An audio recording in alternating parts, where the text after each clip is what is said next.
This interview is being conducted for the Marmite Housing, a People's History project. My name is Rachel Kelly and the respondent's name is John McCormick. This is the 29th of August 2025 and the interview is taking place at the Marie Trust in Glasgow.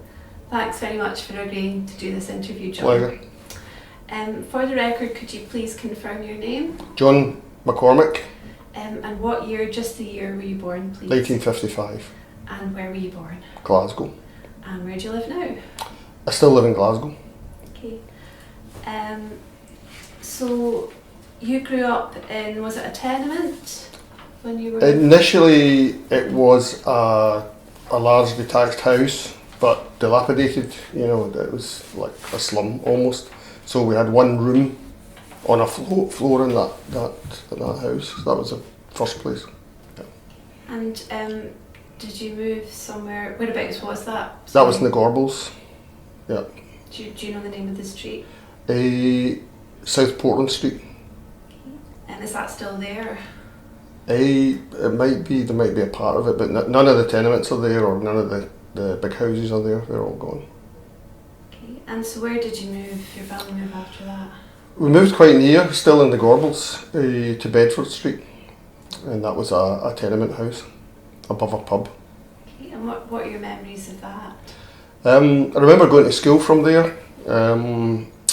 It was just like what they would call a room and kitchen, and I've got great memories of my sister, my mum and dad being at the pictures, and my sister making toast for them coming in. So she used to make big piles of toast.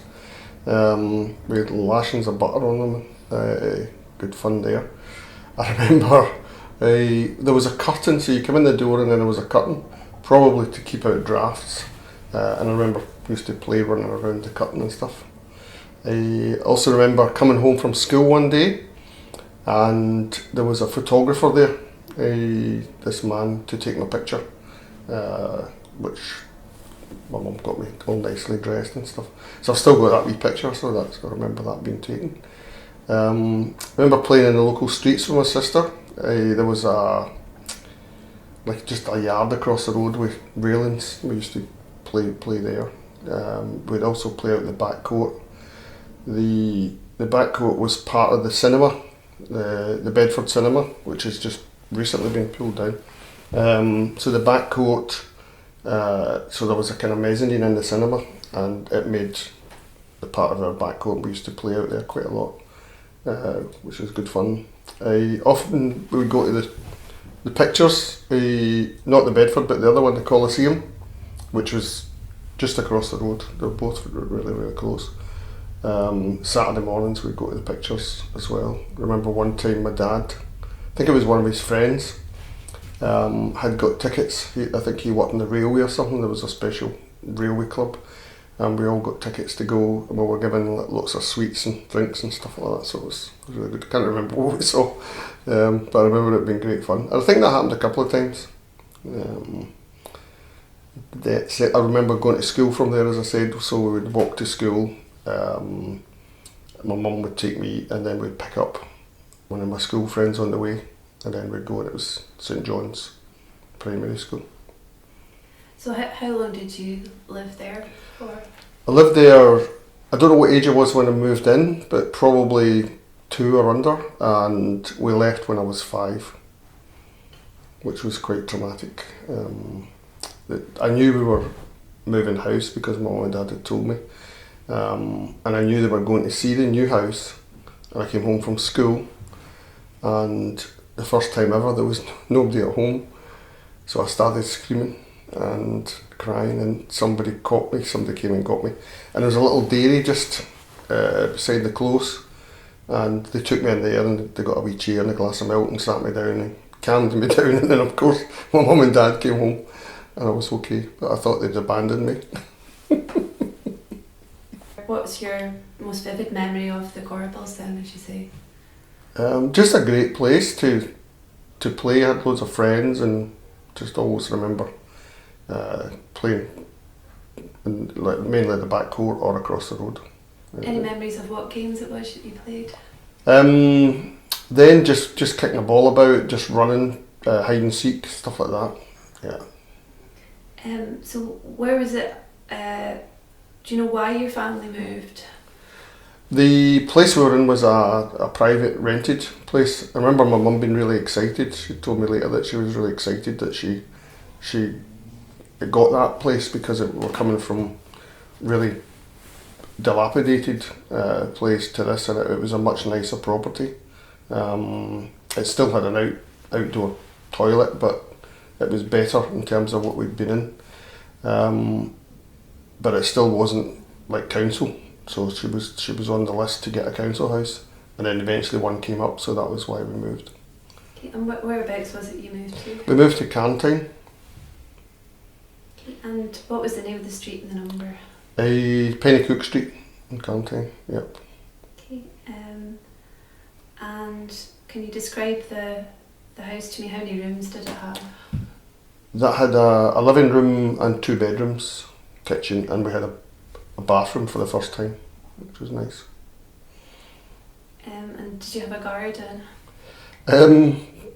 There was a hill that went from the top of the stairs to the bottom, but it was never tended like a garden. There was grass on it, but it wasn't kept well, so I wouldn't really call it a garden, although it was a...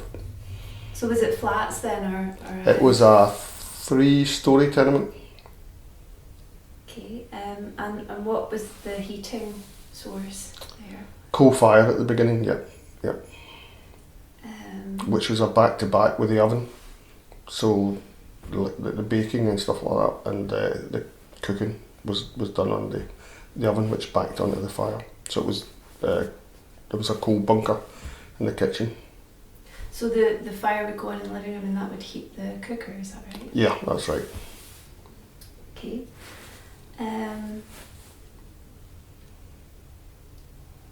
Do you have any memories of your neighbours at all?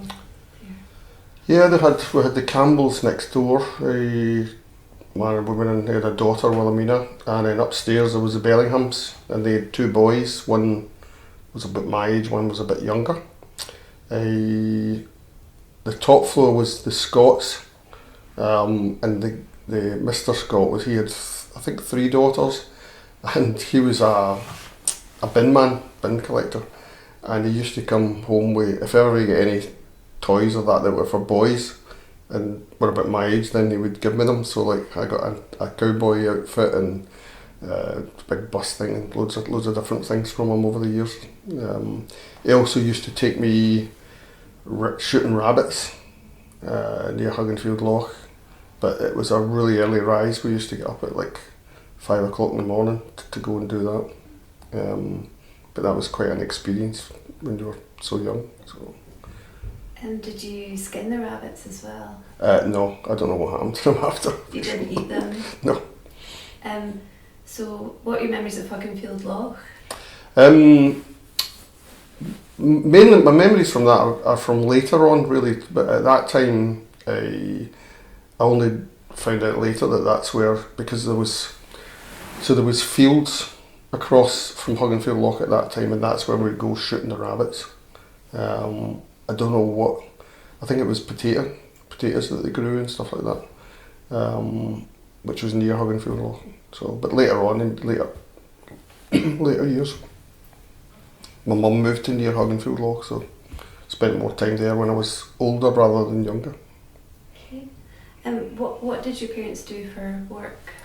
My mum worked in restaurants. She worked for Rio Stakis for a long time. The Cadora restaurant, the El Guero, the 2 that I remember.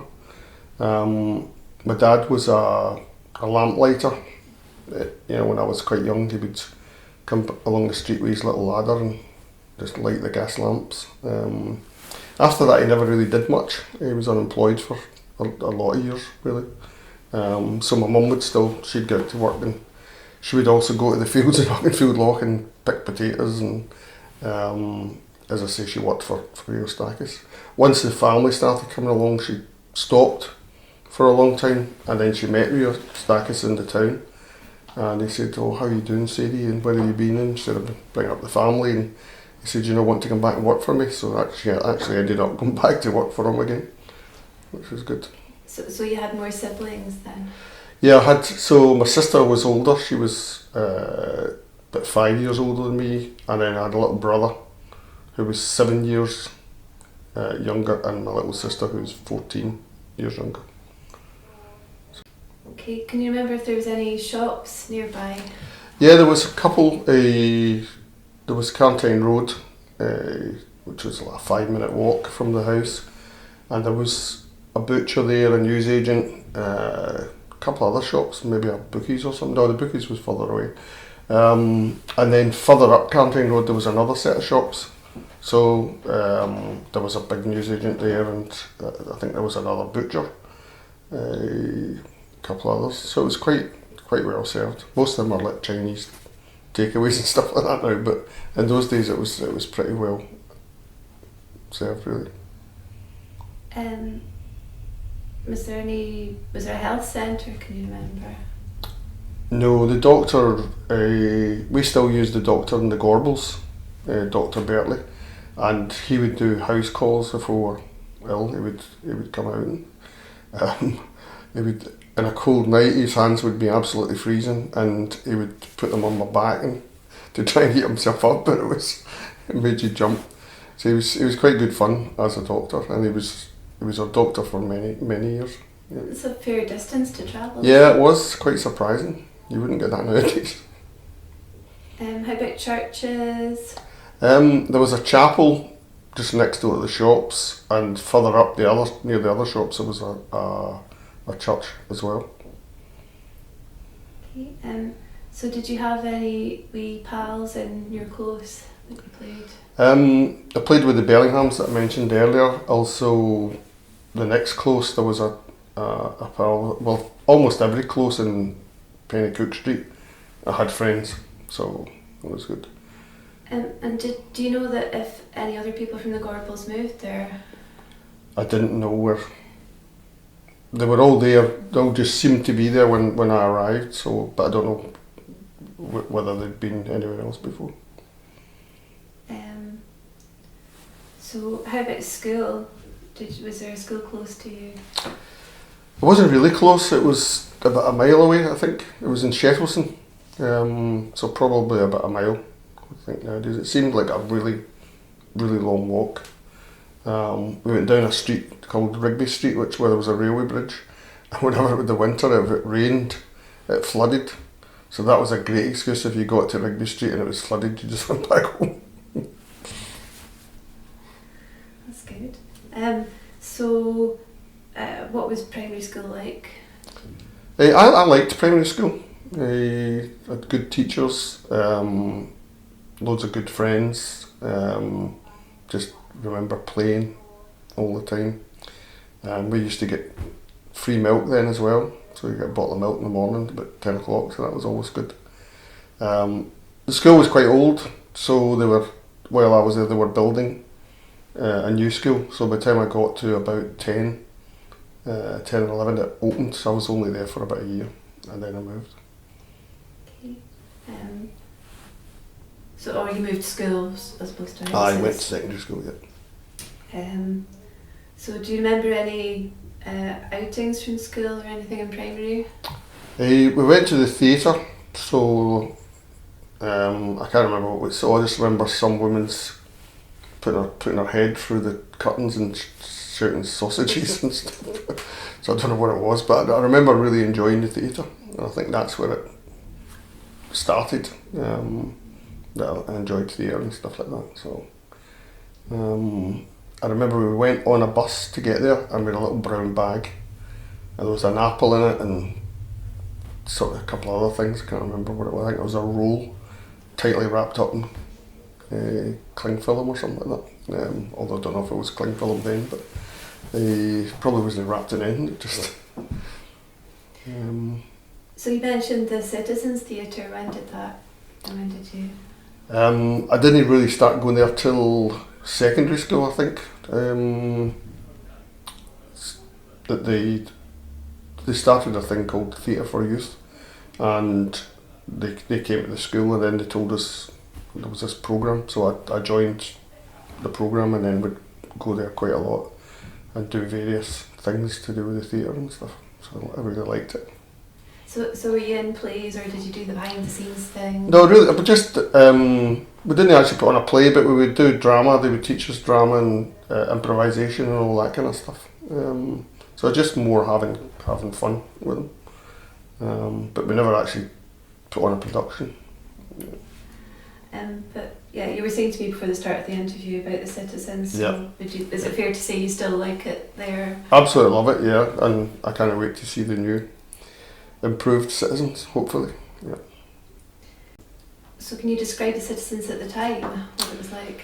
Yeah, it's what I would call it. It's a small theatre, or it was a small theatre. It had the circle, the upper circle, but and the stalls, obviously. Behind the scenes, it just, for me, it had a tremendous smell. Probably with the woodworking and just the various things that go on in a theatre, like big curtains and all that. I just always remember it was a fabulous smell, and I really thought I would be an actor at one time. I quite enjoyed it that much. They also had attached to it a thing called the Close Theatre Club, which I didn't find out about till later. But we used to go there, and that's where we would do some of the improvisation and stuff like that. That's what I remember anyway. So when you were at high school, so that's when you were at secondary school, what was your favourite subject at secondary school? English. Yeah, I enjoyed it. I had a good English teacher, and well, I say he was a good English teacher. I had two English teachers, and the first one wasn't so good, so he really liked giving boys the belt, so he would find any excuse to get every boy up in front of him and belt the whole class. And it happened every lesson. He belted the whole class. But I had another, after that, second or third year, I got another English teacher, and he was great. And he encouraged us to read a lot. Would recommend lots of books and stuff like that. In fact, I still got my diaries where all the books that I read and stuff like that. And he also encouraged like drama, so I used to started St Mungo's drama group. It wasn't really a group, it would be to go to shows and stuff, and the Royal Academy of Music and Drama used to put on performances, so I would go and get tickets. We would get free tickets from them and then take them back to the people at school that wanted to go. So that was quite fun as well, and that was right about the same time that I got involved with the Citizens Theatre for Youth as well.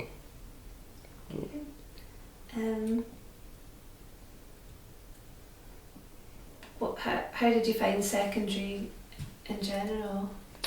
I enjoyed it. I found the first couple of years were just a laugh, really.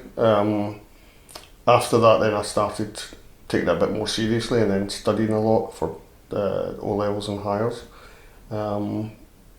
But really couldn't wait to get away at the end of it. But as I say, in the early days, it was quite good fun. Okay. So when you were at high school, did you still stay in the same house? Yes. So I had to get a bus to school because the school was in Town Head.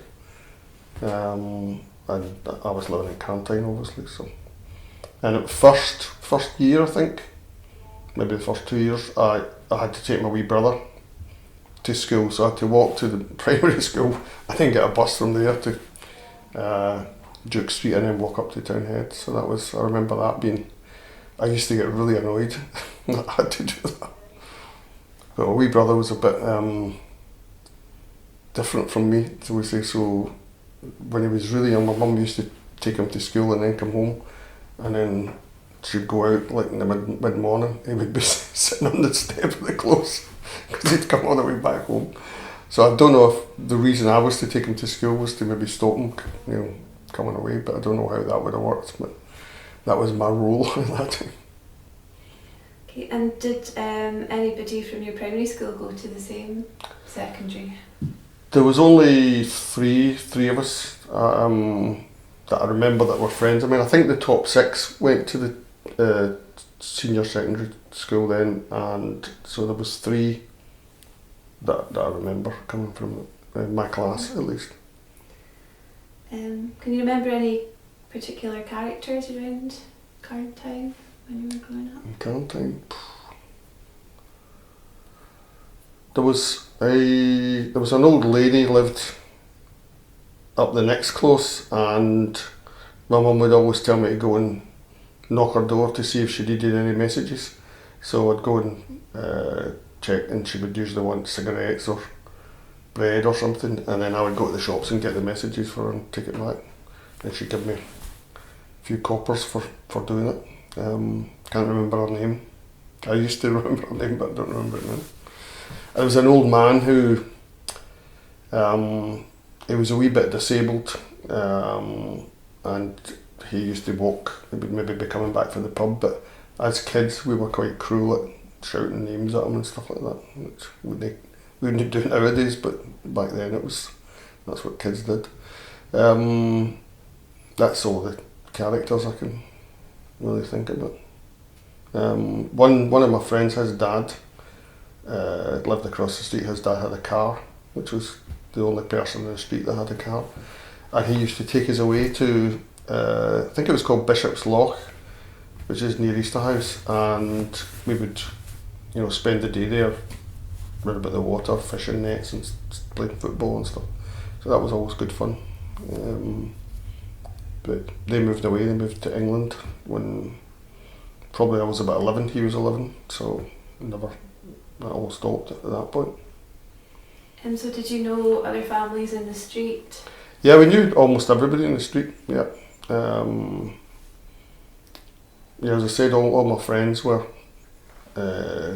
every close had somebody that we knew, so we knew the neighbours, and my mum and dad would socialise with some of the neighbours as well, which was quite fun. Okay. And did you go on any holidays? No. Just never. I think we went away for the day to a place called Waterfoot in Southside, and that was all. Did you visit relatives in any other parts of Glasgow? Yeah, my auntie lived in Govan, and another auntie lived in Nitshill, or Priest Hill then Nitshill, and we would go and see them. That would be and especially at Christmas time, we'd go and see them and take presents. As we got older, me and my sister were tasked with that job, so we would go together to do it. And then they would always come and see us. I remember at New Year they would always pop up at some point, and there would be family parties, drinking and eating sandwiches and all that kind of stuff. So, good. Do you remember any differences or not between those areas and where you grew up? I remember Govan feeling more like the Gorbals, so it wasn't new, but then Priest Hill was very similar, I think, to Cantine. It felt odd because I didn't really know the streets or anything like that, but when I think about it, it was pretty similar in terms of style and stuff like that. Same kind of houses and things. Yeah. Were there any local industries around? There was an industrial estate quite nearby, which had like warehouses and a couple of small factories and stuff. There was a dog track right at the bottom of the street, Cantine dog track. That was all the industry, I think, that was round about. There was a big steelworks, but that was at Parkhead. So you could see whenever they opened the furnaces, whatever, you could see the sky lighting up, and you could hear, during the night, it just sounded like a giant shoveling coke or whatever. That's what I imagine it was, but it just was quite noisy.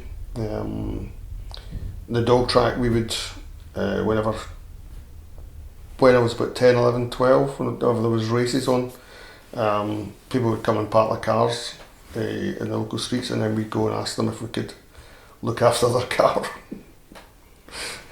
for 10 pence or whatever it was then. So quite good fun. Did you ever go into the dog track yourself? Yeah, we did. We used to be able to sneak in. Usually after half time, I think they opened the gates, and we would sneak in and watch the racing. So that was a good laugh as well. Do you remember seeing any changes or not in Carntine growing up? There wasn't really any changes when I was growing up, but I'd gone back because we moved when I was about 14. That was when my little sister came along, so my mum and dad didn't really want her growing up in Carntine. They felt it was obviously wasn't a good place anymore. I hadn't seen any difference, so we then moved to Rockazy, and when I went back to Carntine I did see there was a difference in terms of didn't feel such the families didn't feel the same. There seemed to be more rougher people like renting houses and stuff like that.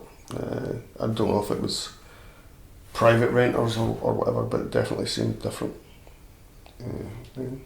But while I was living there I never really noticed any difference. So could you tell me about the house you moved to in Rockazy? Yeah, it was a tenement as well, but it had a balcony, so it was four stories. So there was a big long hall. You came in off the balcony. There was a big long hall. There was 3 bedrooms in that one, a living room and a bathroom, kitchen. We were three stories up. And what was the heating source? Bad. I think it was coal fire to begin with, and then it was electric fire. I remember in the winter, if we were getting ready for school, my mum would put the oven on in the kitchen to try and heat up the kitchen so we could have breakfast, like maybe a little bit of heat. And she'd put the clothes in front of the fire to try and warm up your vest and shirt and stuff like that. The windows in the bedroom were metal, so the condensation was pretty horrendous, really. So there wasn't any central heating or anything like that. We also had later on portable gas fires. So there was a gas cylinder that went into the fire and then you lit it. But that was after a few years. We got in. Was there any damp problems or anything like that? Yeah, the rooms were they just felt cold and damp. Yeah, particularly the bedrooms. I think in the living room there was a fire, so that it wasn't too bad, and the kitchen was okay, the hall, but the bedrooms were pretty bad. And I think the metal windows probably contributed a lot to that, because there would be just puddles of water in the morning and stuff. So did you know people round about there? Yeah, again we knew the neighbours. There were we called her Mrs. Moneybags that lived one floor down. Her husband was a lorry driver, so he worked for, I think it was a bedding company, Rest Assured or something. But he used to do, quite near Carntine, there was a place called Ridley, and it's where Burlinny Prison is. And near that there's a lot of housing for prison officers. And I don't know why, but they seem to move a lot. And he would do the flittings for them. So I used to help him, and he'd give me £1 for an evening of flittings and stuff like that. So you maybe go from one house to the other, things like that. So that's how I remember them so much. Do you remember the houses? What were your impressions of the houses in Redray? I always thought it seemed better than Carntine or Rockazy, because they were detached, most of them. Some of them might be four houses in one, 4 in the block, or 2 in the block, but they did seem much nicer, and they had gardens and stuff like that. It was always, my mum and dad's particularly, they always had a dream of getting a house in somewhere like Ridley, because they looked better and probably were better. So you mentioned going to Hugginfield Loch. Yes. Can you tell me about that? Yeah, we would go. So my mum moved. This was after I'd left home, but my mum moved to just behind Hugginfield Loch. But we'd go up there and we'd go for a walk around Hugginfield Loch. We'd feed the ducks. We'd do fishing. I mentioned the guy, the bin man from Carntine. He would also take me to the loch to do fishing, to fish for. I think it was perch. You had to be very careful because their teeth were very sharp. So when you caught one and you wanted to get off the hook, he taught me to be very careful with that. We loved going boating. There was a little island in the middle. We'd go boating around the island as they walk it, just going for walks and things like that. Good fun. And did you eat the fish that you caught? No, he did obviously, but we never did. Do you remember the rhubarb fields? Yeah, they were beside the potato fields. There was rhubarb fields as well. So again, my mum would go there and pick rhubarb, and we would, as wee boys, we would go up and steal the rhubarb and take it home. And my mum would stew it, and we'd get it with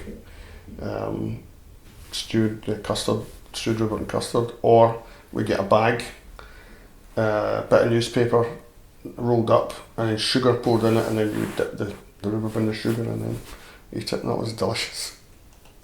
Wee bit bitter, but good. Do you have any other food memories from growing up? I just remember we always did get good meals. It was all just home cooked meals, so minced potatoes, sausage and onion, stuff like that. Friday was a treat day, we'd get a cake. My mum would often bring leftover food home for the restaurants as well. So I remember getting chicken. She would have chicken breast and stuff like that, which is really nothing that you taste nowadays. Really, really nice. First time I tasted coffee was little sachets of Nescafe. Again, it seemed to taste different back then. But yeah, it was just all good home cooked food. Potatoes, cabbage and ham, that kind of stuff. Do you remember the drugs problems starting in Rockazy? I don't really remember the drugs. After I'd left, so I left Rockazy when I was 21. After I'd left, then there was the start of a drugs war, and it was to do with what they called the ice cream wars. So they would sell drugs from ice cream vans, so it became quite a lucrative thing.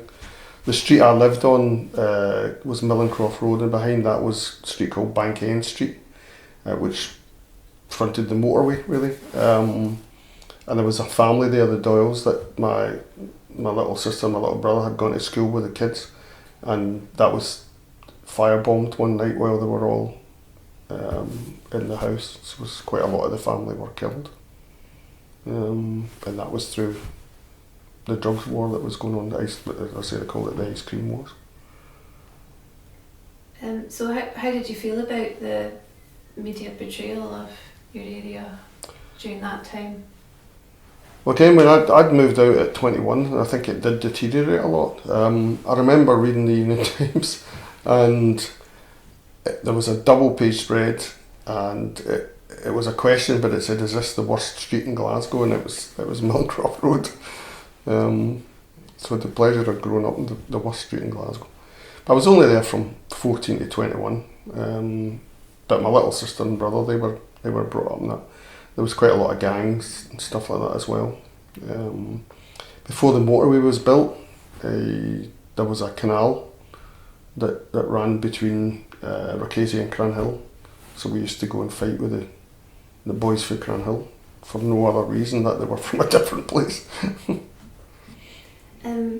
So did you go back and visit it though after you left? Yeah, I would be there every week, twice a week. Yeah. So from that perspective, would you say the media portrayal was fair or not? Yeah, I think it was pretty fair. Yeah, the people were nice, but it did started changing. The demographics started changing. There was more unemployment and stuff like that. People stopped taking care of their gardens. Just it did go downhill quite a bit. They then demolished it and rebuilt it from the same street shapes, but they rebuilt it. Okay, John, that's all my questions. Have I missed anything, or is there anything you'd like to add? Don't think so. I think you've covered everything, hopefully. Okay, well, I really enjoyed that. Thank you. Thank you.